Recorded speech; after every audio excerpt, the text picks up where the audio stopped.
Bueno, primero que estoy muy contenta de estar aquí como explicando bueno, lo que hemos estado haciendo, pero en realidad la presentación que hoy tengo es para promover el uso de los datos que se generan en el mundo real, ¿ya? Entonces, algo va a tener que ver con la monitorización de resultados, pero no exactamente. Así que es esto y espero, bueno, que les pueda gustar y también que se puedan unir a este movimiento, ¿ya? Así que, bueno, mi primera pregunta es, me gustaría que levanten las manos. Cuando les pregunto esto, ¿cuántos de ustedes saben qué es la evidencia basada en la práctica? ¿Ya? ¿Todos? ¿Ya? ¿Cuántos de ustedes hacen investigación con este tipo de evidencia?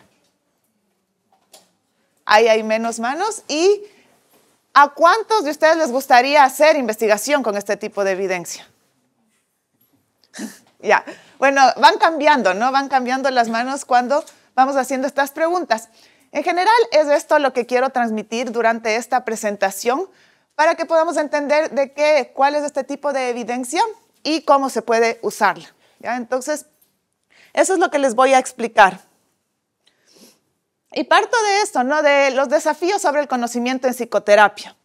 Lo que ha ocurrido a lo largo de los años es que en la psicoterapia hemos tenido demasiada práctica basada en la evidencia, ¿no? Tenemos bastante de esto, tenemos muchos estudios que parten de aseveraciones planteadas de los ensayos clínicos aleatorizados y controlados. Entonces, tenemos bastante de esto, ¿no? Tenemos bastante de esta evidencia que se ha generado y que los terapeutas acogen dentro de su práctica, ¿no? Tratamientos que han funcionado en estos estudios y que los han acogido. Entonces, tenemos esto y generalmente esos estudios son en Europa y en Estados Unidos, ¿no? Ellos son quienes tienen financiamiento para hacer estos ensayos clínicos y controlados sobre estos tratamientos. Entonces, ese es uno de los desafíos sobre el conocimiento en psicoterapia. Tenemos bastante de ese tipo de investigación. Lo que pasa con eso es que hay poca integración de la teoría con la práctica clínica, ¿no? Está muy bien, se hacen en ambientes controlados, pero se integra poco dentro de la práctica clínica. En un segundo momento, ¿no? Tal vez funcionan bien en esos ensayos clínicos, pero en algunas ocasiones no han pasado a la siguiente fase, que es ser aplicados y utilizados en un contexto real.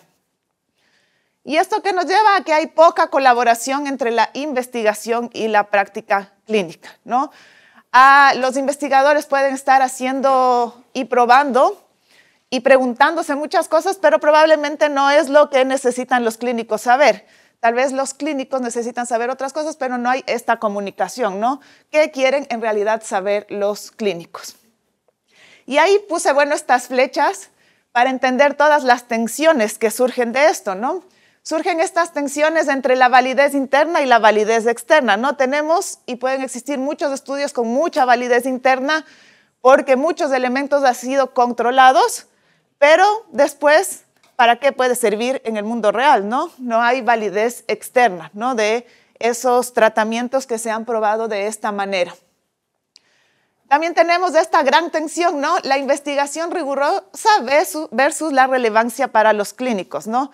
Se hace mucha investigación rigurosa controlando muy bien el tipo de consultantes y de pacientes que están dentro de la investigación, pero probablemente no son esos mismos los pacientes que van a la práctica clínica habitual, ¿no? Entonces, ¿cuál es la relevancia para los clínicos? Y claro, está también esta tensión entre la eficacia y la efectividad, ¿no? Entonces, son estas las tensiones y los desafíos a los que nos encontramos en psicoterapia. Probablemente hay muchos más, solo aquí quería destacar estos desafíos sobre el conocimiento en psicoterapia con respecto a qué es lo que se estudia versus qué es lo que los clínicos necesitan. ¿Ya? Dentro de esto surge esta posible solución, ¿no? Y se lo plantea en un inicio como un paradigma complementario que lo plantea Barham y Mellor-Clark en el 2003. El de usar este término de evidencia basada en la práctica, que también ya se había usado en otros ámbitos de la medicina, ¿no? Pero como una posible solución complementaria, ¿no? Pasamos de estos ensayos clínicos, que son esta evidencia, Después los ponemos a prueba en la práctica habitual, o sea, esos tratamientos que han sido probados anteriormente los ponemos a prueba en la práctica habitual y a partir de eso recolectamos la información y tenemos la evidencia basada en la práctica, ¿no? Queremos saber si esos tratamientos usados en la práctica habitual en realidad funcionan como funcionaron en los ensayos clínicos, ¿ya? Entonces nace así de esta manera como una idea de un paradigma complementario y en el cual entonces se puede hacer investigación a partir de la propia práctica clínica, ¿no? Pero eso ha ido evolucionando y no necesariamente solo va de ese lado, sino ahora también surge con esta idea de qué nos puede decir la práctica clínica a la investigación, ¿no? ¿Qué tenemos que preguntarles a los clínicos para poder entender qué quieren saber ellos para nosotros como investigadores investigar, ¿no? Entonces sería ya esta siguiente flecha de poder pasar a qué quieren los clínicos que investiguemos, ¿no? Entonces, esto se plantea como una posible solución. Y en este sentido, y es así como, bueno, lo dice Evans y Carlyle, bueno, Chris Evans ha sido mi mentor durante los últimos años y he comenzado a aprender mucho de las cosas que él quiere transmitir con el tema de la evidencia basada en la práctica, porque es algo que le apasiona. Y él comenta que dentro de la evidencia basada en la práctica, podemos hacer esto, ¿no? Investigación orientada en la práctica, ¿no? Si tenemos evidencia basada en la práctica, podemos hacer investigación orientada en la práctica, que es lo que muchos hacen aquí. Y también podemos hacer esto. Si tenemos esa evidencia, también podemos evaluar los sistemas de servicio, que no necesariamente es investigación, pero podemos hacer una evaluación de los sistemas de servicio y utilizar esa información para mejorar esos sistemas de servicio. Posiblemente no va a estar publicado en un artículo científico, no va a estar dentro de la academia, pero les va a servir a los servicios. Y todo eso surge de haber recolectado información en la práctica clínica habitual, como aquí estábamos hablando el otro día, que en Uruguay esa es la intención, ¿no? Poder hacer más esta evaluación de los sistemas de servicio. Entonces, hay diferentes, también como les hablaba el otro día, en el desarrollo de carrera hay diferentes formas, ¿no? Entiendes cómo tomar un concepto y lo puedes transmitir como investigación, pero también puedes buscar otras formas de utilizar esa información. Y aquí solo como una explicación, muchos me dijeron que saben lo que es la evidencia basada en la práctica. Y la evidencia basada en la práctica no es más que esto, ¿no? Datos recolectados como parte de la práctica clínica rutinaria, ¿no? Es ir a los centros y sin hacer ningún tipo de manipulación de las intervenciones, recolectar la información. Básicamente es eso, ¿no? En un entorno que lo llamamos naturalista. Es decir, de la manera más natural posible, tratar de recolectar los datos. Buscamos que lo que se evalúe refleje la práctica clínica habitual y no queremos hacer ningún tipo de imposición, no queremos poner ningún tipo de criterio de exclusión de las personas que están dentro del estudio, porque en verdad no tiene que ver con probar algo, sino tal vez viene desde una manera más descriptiva para entender qué es lo que está ocurriendo en un servicio o en un centro donde se utiliza la psicoterapia. Y no solo la psicoterapia, también puede ser mucho más amplio, ¿no? A cualquier tipo de intervención, ¿ya? Entonces, no hay criterios de exclusión. Lo que ocurre es que al plantear esto, y nos ha ocurrido en varios comités de ética, es que no se entiende, ¿no? Esto, porque no hay criterios de exclusión y en algunas instancias también es la preocupación de no hay hipótesis definidas, ¿no? Y realmente no hay hipótesis porque, claro, queremos entender y en algunos momentos esto se vuelve también análisis como mucho más descriptivos, ¿ya? Entonces, eso es lo que es la evidencia basada en la práctica, ¿no? Entonces, es una recolección sistemática de los datos y de lo que ocurre en la práctica habitual. Y aquí les puse este gráfico solo para entender que dentro de esa evidencia basada en la práctica, si vamos a un servicio, a un centro donde recolectamos la información, hay miles de posibilidades de que podemos estudiar, ¿no? Tanto para entender el sistema y el servicio como para hacer investigación, ¿no?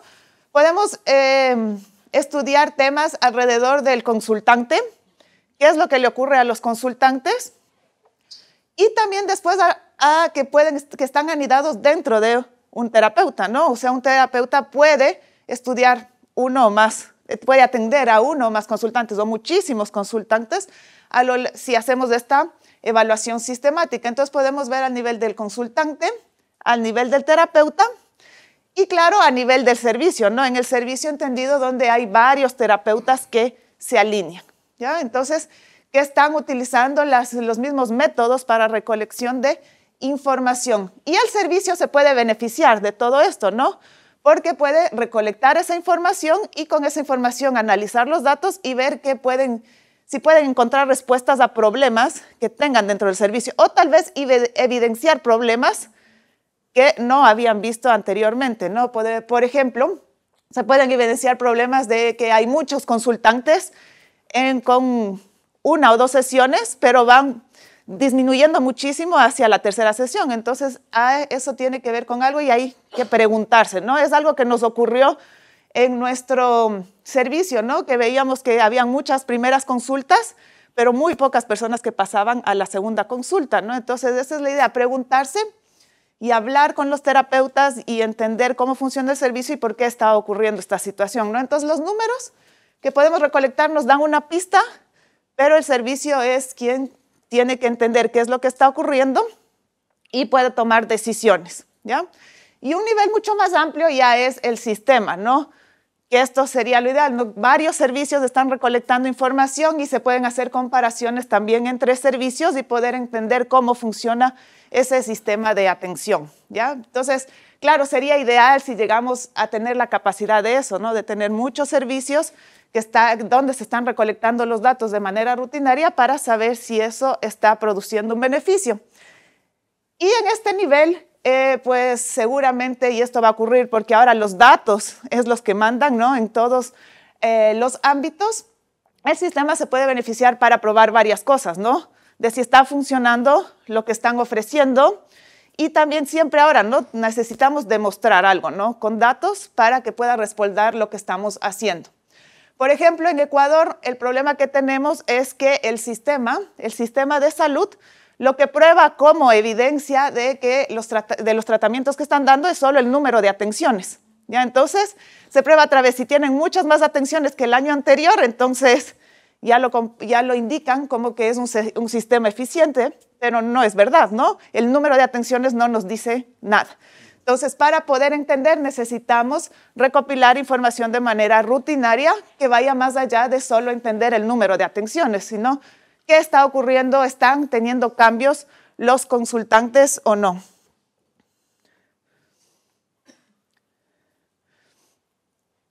Y esto, ¿no? La generación de esta evidencia, de la evidencia basada en la práctica, solo es posible a través de la creación de grandes conjuntos de datos de referencia y la acumulación local de datos de servicios, ¿no? Entonces, queremos al final crear estas grandes bases de datos donde tenemos información que la podemos analizar y que podemos utilizar para llegar a entender qué está ocurriendo en estos servicios y en algún momento también poder responder a esas dudas que puedan tener los terapeutas, incluso también los pacientes, los consultantes, los terapeutas y las dudas que puedan tener el servicio. Y entonces esta es la gran pregunta, ¿no? Vamos a tener un montón de datos, ¿qué podemos hacer con todos esos datos, ¿no? Y es ahí donde están ustedes, ¿no? Donde están los investigadores que pueden utilizar esos datos de muchas maneras, ¿ya? Entonces, esa es la siguiente pregunta, ¿qué podemos hacer con esos grandes datos? Y bueno, a los estudiantes y a los demás como que se lleven esto, ¿no? ¿Cuáles son las posibles ideas para usar estos datos que se recogen de manera habitual? Y como les decía, una forma es la investigación orientada en la práctica, ¿no? Que es un enfoque de abajo hacia arriba. Ya se trabaja a partir de estos datos que se recogen en la práctica habitual y lo más importante es fomentar la participación de los clínicos, ¿no? Que ellos sean como el centro de esta investigación, ¿no? Que si es posible incluirlos en el diseño, en la implementación y, claro, en la diseminación, porque al final son ellos quienes los van a usar, ¿no? Quien van a usar estas respuestas que hemos encontrado de estos datos, ¿ya? Y esta es una frase que me gusta mucho de Louis Castaway, que dice que esta investigación orientada en la práctica es un antídoto contra el estado actual del imperialismo empírico en psicoterapia, ¿ya? Y plantea esta idea del imperialismo empírico con investigadores a tiempo completo tienen una voz dominante en cuanto se debe estudiar y cómo se debe estudiar, ¿ya? Entonces él lo plantea de esta manera como muy fuerte con estas palabras de imperialismo empírico, pero al final es la realidad, ¿no? Nosotros somos quienes deciden qué se va a estudiar, ¿no? Y probablemente no es algo que tampoco les interese a los clínicos. O no sé, algunas cosas sí, algunas cosas no. Pero es esto, ¿no? Incluir a los clínicos. Y Louis es muy sabio con eso porque está tratando de promover una visión diferente, ¿no? De la investigación en psicoterapia. Y me gusta esto también que dice, es un antídoto. Y espero que podamos lograr eso, ¿no? No solo usar los datos para que estén publicados en un artículo científico, sino en verdad responder a dudas relevantes para las personas que están dentro de la práctica habitual. Pero Louis también me dice que existen, que justo estaba hablando el otro día con él, y claro, es difícil, ¿no? Es una tarea difícil, porque es entrar un diálogo cuando se tienen diferentes perspectivas y también como investigadores poder encontrar la forma de que los clínicos puedan hacer estas preguntas, ¿no?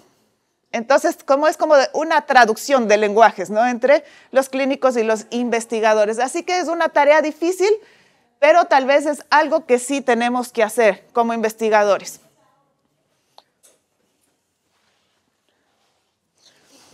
Y para hacer investigación orientada en la práctica, podemos valernos de esto, de generar redes de investigación en la práctica, ¿no? Que son redes de clínicos que colaboran para realizar investigaciones con el fin de informar su práctica diaria, ¿ya? Entonces son clínicos que se unen, varios psicoterapeutas que se unen y están interesados en esto, ¿no?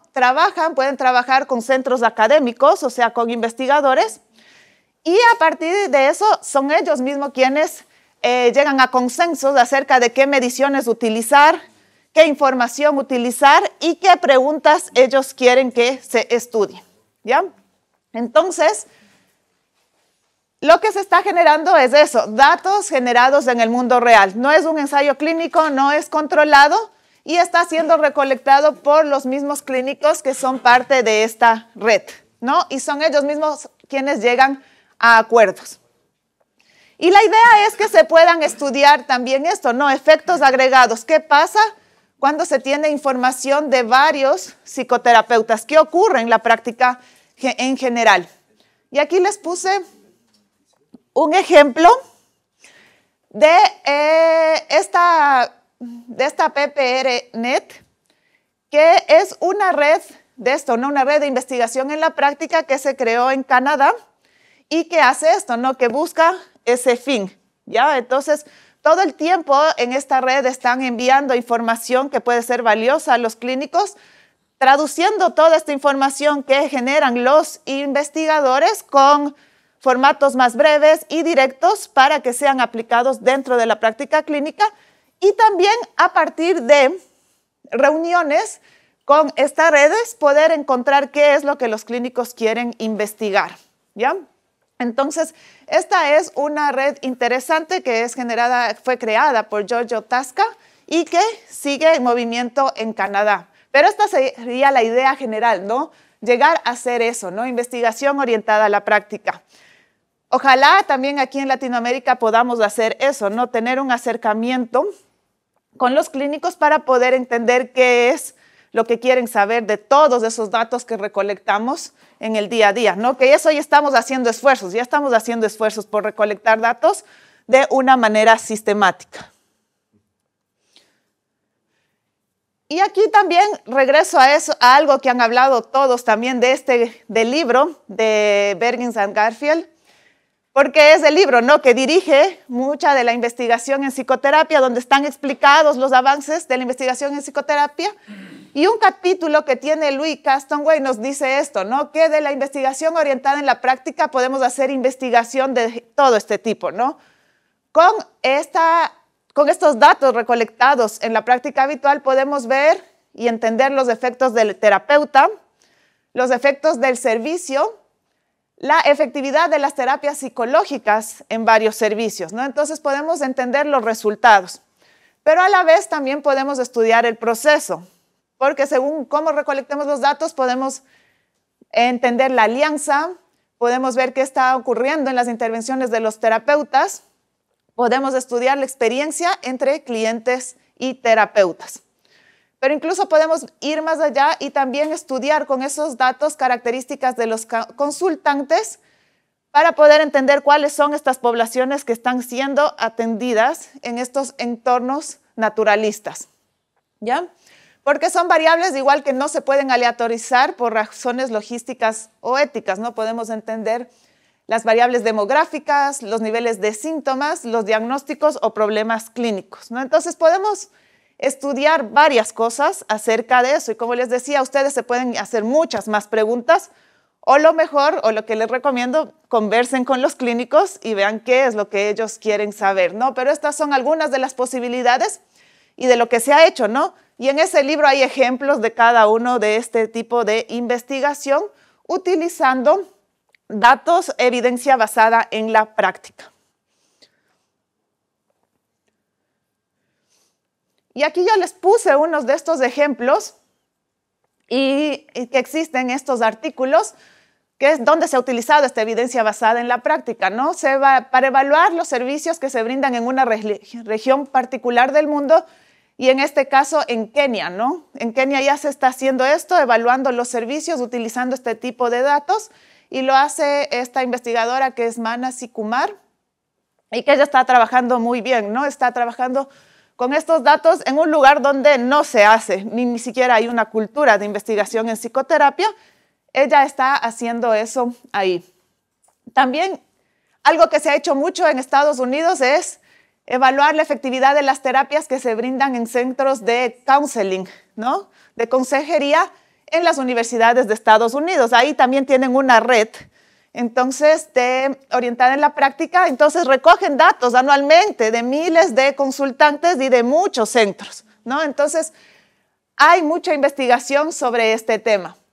Y claro, en el Reino Unido, quienes han recogido datos desde hace mucho tiempo, en el IAPT, pues hay datos, ¿no? Estudios con miles y miles de pacientes y a donde se ha podido, y con muchos servicios, como les decía, poder comparar entre servicios, y han tratado de entender, por ejemplo, esto, ¿no? ¿Cuál es la efectividad de estas, las terapias de baja y las terapias de alta intensidad, ¿ya? Entonces, porque usan también este Stepped Care, ¿no? Entonces, ahí también tenemos muchos ejemplos. En algún momento yo fui parte también de este estudio en España con personas que iban a servicios de salud mental para trastornos de la conducta alimentaria, que también es un servicio complejo, ¿no? Porque no solo es un tratamiento ambulatorio, sino hay tratamiento ambulatorio, hospital de día, internamiento, ¿no? Entonces, se vuelve mucho más complejo porque tienes que estudiar muchas variables y además tienes pacientes que pasan de un dispositivo a otro, entonces también tienes que estudiar eso, ¿no? Cómo pasan de un dispositivo a otro y se pueden responder muchas preguntas de esos datos. Ya, entonces puedes tener esto, ¿no? Si estás trabajando con datos de la vida real, como les decía, te puedes enfrentar a muchos tipos de situaciones, ¿no? También muchos tipos de servicios con elementos que son muy específicos para esos servicios, ¿ya? Y bueno, y también se han probado diferentes tipos de tratamiento, como es Jamie Delgadillo, que es alguien como que está haciendo mucha investigación también con el tema, y ha tratado de estudiar la efectividad de los grupos psicoeducacionales con terapia cognitivo-conductual. Entonces, no necesariamente es psicoterapia, pero son otros tipos de intervenciones que también se pueden estudiar dentro de estos servicios, ¿no? En la práctica habitual. Y tenemos, por lo tanto, muchos datos, ¿no? En este caso, 4.451 consultantes, ¿ya? No es como los otros estudios aleatorizados en los ensayos clínicos que son limitados, porque para llegar a una muestra, a un grupo de personas que haya completado el tratamiento, es muy difícil, primero que cumplan todos los criterios, después que hayan seguido el tratamiento de la manera planteada, entonces son estudios mucho más pequeños. Aquí nos enfrentamos con bases de datos mucho más amplias.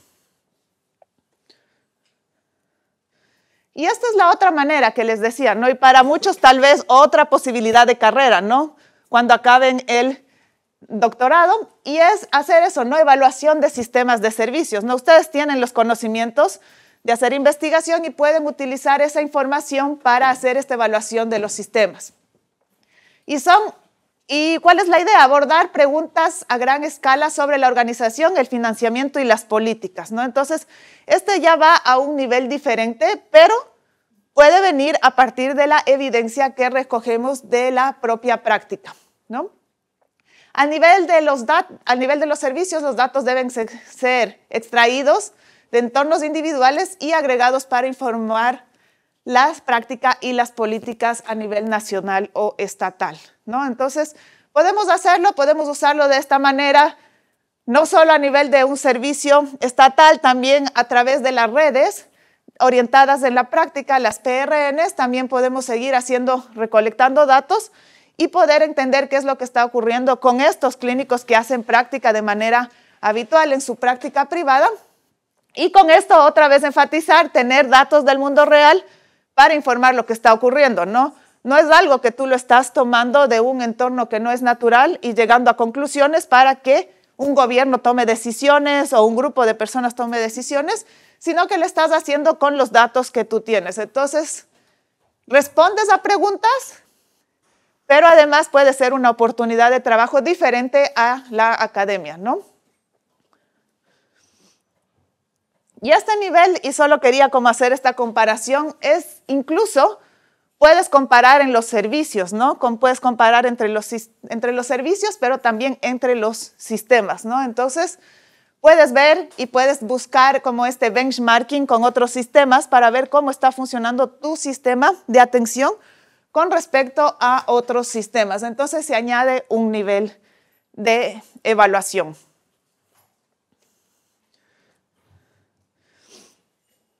Y aquí algo que me gusta, como siempre, mostrar es que los datos pueden servir de muchas maneras, ¿no? Y si lo sabemos usar, si lo sabemos aplicar, pueden servirnos, y esto tal vez es algo que podemos transmitir a los clínicos, y es lo que más nos ha costado transmitir a los clínicos, es que se los puede usar en la clínica, ¿no? Podemos usarlo caso a caso, cada clínico puede usarlo en beneficio de su propia práctica, ¿no? Ver qué es lo que está ocurriendo con sus propios consultantes y a partir de eso analizar y llegar a tomar decisiones con sus consultantes.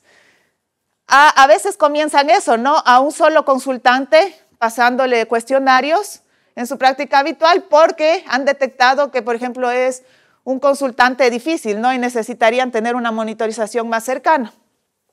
Otros clínicos ya pueden generar de manera sistemática, ¿no? O sea, les paso a todos mis consultantes, recojo información de todos mis consultantes o pacientes y después reflexiono sobre esos datos, ¿no? Analizo esos datos de todos mis consultantes y veo quiénes han mejorado o quiénes han empeorado, ¿no? Y tal vez puedo hacer una reflexión como clínico a ver acerca de qué les ha ocurrido a estos consultantes con los que no me fue tan bien y qué ocurrió con estos consultantes que me fue muy bien, ¿no?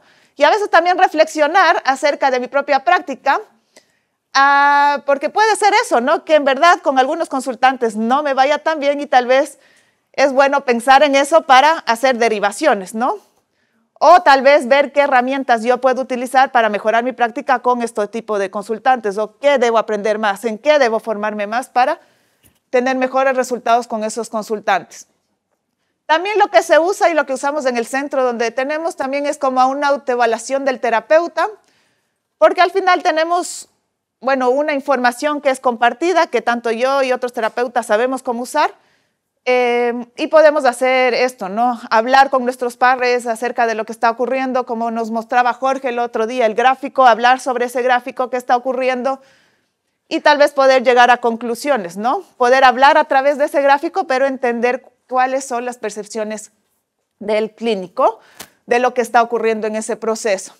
El siguiente paso es hacer una revisión de un servicio de atención, ¿no? O sea, si todos los terapeutas están recolectando los datos de la misma manera, como les dije, podemos evaluar el servicio de atención. Y lo ideal sería poder tener datos de todos, de mucha gente, y tener un impacto en las políticas públicas, ¿no? En general, políticas públicas. Así que eso, no se puede usar la evidencia a diferentes niveles. No solo podemos usar la investigación, podemos utilizarla para otros fines. Pero poder usar esta investigación tiene también retos, ¿no? Hay limitaciones de tiempos y de recursos, ¿no? Hacer esta monitorización de resultados de la que hemos estado hablando, algunos de nosotros, sí requiere muchos recursos, ¿no? O sea, recursos y también requiere mucha implicación, ¿no? A veces implicación de los terapeutas, implicación del servicio y también un uso sistemático, por ejemplo, de un software, ¿no? Que para algunos puede ser algo que o no les guste o les impone algo más que hacer en sus tareas diarias. Entonces sí tenemos esas limitaciones, además que los clínicos ya tienen mucho con ofrecer el tratamiento, ¿no? Entonces cuesta, ¿no? Entonces hay que buscar las maneras de automatizarlas, no es que las tengamos, pero hay que buscar las maneras de automatizar todos estos elementos. Hay que evaluar la calidad y consistencia de los datos. Al estar en un entorno real no podemos controlar muchas cosas, así que la calidad y la consistencia de los datos también es importante. No tenemos en general información, falta de formación e investigación. Algunas personas que están aplicando, están recolectando los datos, no tienen esta formación y tal vez podemos ofrecerles eso también desde nuestro lado, ¿no? Hay mucha resistencia al cambio, hay mucha gente que esto cree que no es importante ni relevante. Incluso algunos terapeutas piensan que no es ético hacer los seguimientos. Así que también hay esto, ¿no? O que se les está evaluando, ¿no? A ellos como terapeutas, cuando en realidad no es eso, ¿no? Sino que se usan los datos de manera agregada. Hay muchas dificultades de implementación de los resultados y eso es verdad, o sea, no hay que negar. Y algo que es muy importante, dificultad para medir resultados a largo plazo, ¿no? A veces estos consultantes se van y no regresan al servicio. Si es un servicio más establecido, incluso es más interesante porque sí se podría llegar a entender, ¿no? Cómo van los consultantes y si se hace se recogen los datos de manera sistemática, se puede ver cómo les va a los consultantes, después de cuánto tiempo regresaron y si se mantiene esto en el tiempo, sí podríamos llegar a tener datos a largo plazo que generalmente en los ensayos clínicos no se tiene, ¿ya? Y claro está todo el tema de la ética y el consentimiento, ¿no? Entonces, porque estamos recolectando datos de manera habitual y ese sí es un problema, ¿no? En verdad están consintiendo las personas el ser parte de esta investigación y qué podemos hacer, ¿no? Cada uno de los comités y lo que nos hemos topado en los comités de bioética en cada uno de los países tiene diferentes reglamentaciones y diferentes percepciones acerca de lo que implica hacer esta investigación orientada en la práctica. Y bueno, lo que sí les quería contar, y porque si no, no vamos a tener tiempo para preguntas, es que eso, ¿no?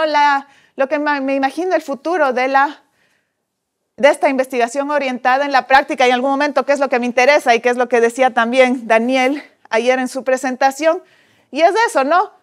Que también recolección de datos de manera habitual nos pueden permitir ir un poco más allá, ¿no? De evaluar solo esto, no solo el paciente y el terapeuta, ¿no? Sino evaluar lo que está detrás del paciente y el terapeuta, ¿no? Nos enfrentamos a esto, crisis energéticas, cambio climático, pobreza. Hice esta imagen con IA, por eso tiene... Pero quería transmitir eso, ¿no? Porque no existía una imagen que capturara eso, entonces le pedí. Y creo que es eso, ¿no? ¿Qué es lo que podemos hacer, no? Ir más allá, tal vez con estos datos de la práctica real, podemos entender algunas cosas que probablemente por ahora no estemos estudiando, porque tampoco nos hemos preguntado y no les hemos preguntado a los clínicos qué quieren saber. ¿Ya? Entonces, esa sería mi idea del futuro de la investigación orientada en la práctica, que también es la idea de Daniel y creo que la idea de muchos de nosotros, ¿no? De poder entender esto, ya que nosotros sí nos enfrentamos a eso también en nuestra práctica diaria. En nuestros países, en Latinoamérica, siempre estamos enfrentándonos a estos diferentes tipos de crisis y de situaciones, ¿no? Entonces, este es el futuro de la práctica, para mí, de la investigación orientada en la práctica. Y les estaba poniendo estos señales en cada uno de los slides. No sé si alguien sabe de qué es. ¿No? ¿Sí? Bueno, estas son las señales. Hace estas vacaciones hice el Camino de Santiago. Son las machetas. Sí. Y son las flechas que te dirigen hacia dónde tienes que ir en el camino, ¿ya? Entonces son todas las que iba recolectando, ¿no? En el camino. Entonces son las flechas que te dirigen hacia Santiago, ¿ya? Y lo que quería hacer es el símil, ¿no? Este es el símil con lo que me está ocurriendo con la evidencia basada en la práctica. Y es que yo cuando planifiqué, porque planifiqué con meses, algunos meses antes, cómo hacer el Camino de Santiago. Y claro, te explican, ves el camino, ves el mapa, planificas todo, pones todos los recursos, ves en dónde te vas a quedar en cada lugar del camino.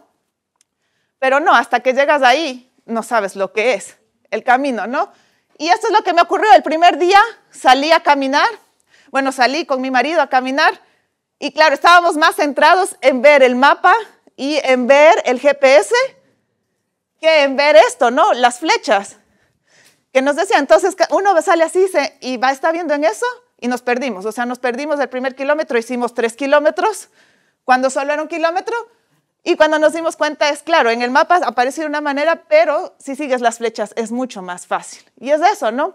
Es eso lo que nos ocurre con con los datos que recolectamos, ¿no? Una cosa es recolectar los datos desde nuestra perspectiva de investigadores, planificarlo, ponerlo en papel, crear nuestras hipótesis, y otra cosa es ponernos en esa idea, ¿no? Entonces, pero al final sí llegamos a Santiago, no puse mi foto, hice también una generada con IA, porque llegamos devastados y llegamos muertos y no tenemos foto, en verdad, porque también estábamos disfrutando del momento de haber llegado a Santiago, porque sí es un suceso, ¿no?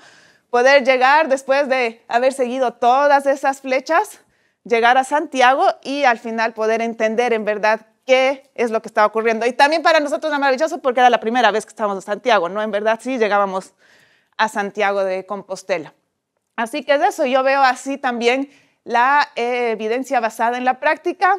Es algo que es mejor construirlo viéndolo de cerca, entendiéndolo de cerca, siguiendo las flechas, siguiendo las preguntas también de los clínicos, no solo nuestra percepción desde afuera. Y quiero que se queden con esa metáfora de esto, ¿no? Que hagan su propio camino de Santiago hacia generar y estudiar la evidencia basada en la práctica.